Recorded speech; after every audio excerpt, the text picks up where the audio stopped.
Welcome back to the channel. We're looking at 3 season-long props that are available right now. And we're not going to waste any time. We're going to do this rapid fire and we're going to get right into it.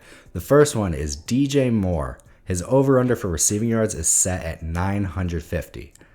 I'm hitting the over on this one confidently. The Bears are going to be such a pass-heavy offense, and DJ Moore has only gotten less than 950 receiving yards twice in his career, and one of those was his rookie campaign where he only started 10 games.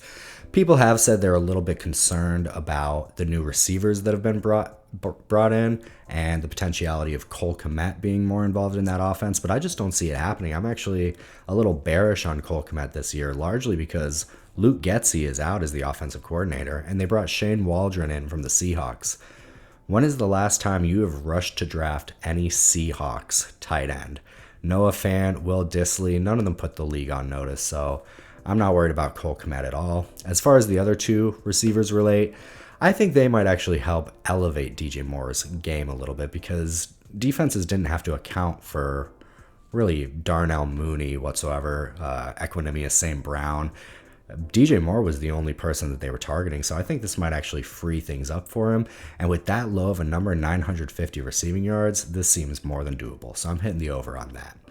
The next one, this is one of my favorite props. Najee Harris over 825 rushing yards.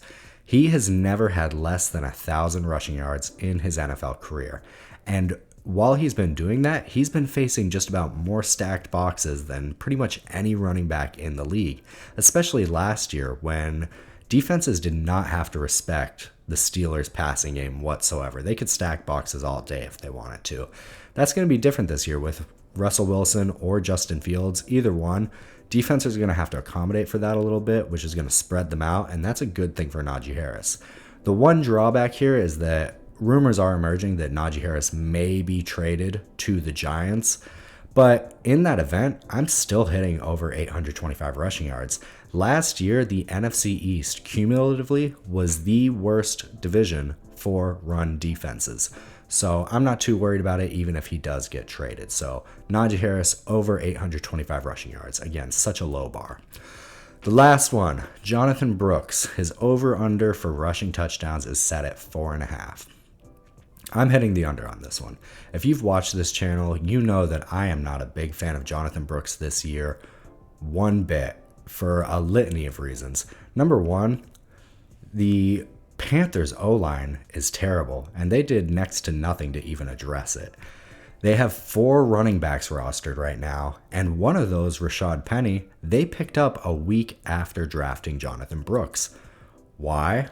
Because they know that Jonathon Brooks is not going to get any semblance of a training camp.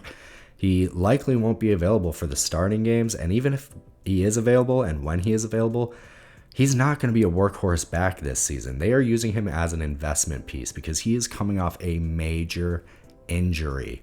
Also, last point, the Panthers almost always trail at halftime. That's a terrible game script for running backs. When you're trailing at halftime, you're starting to pass the ball much more and you're trying to make up missed ground.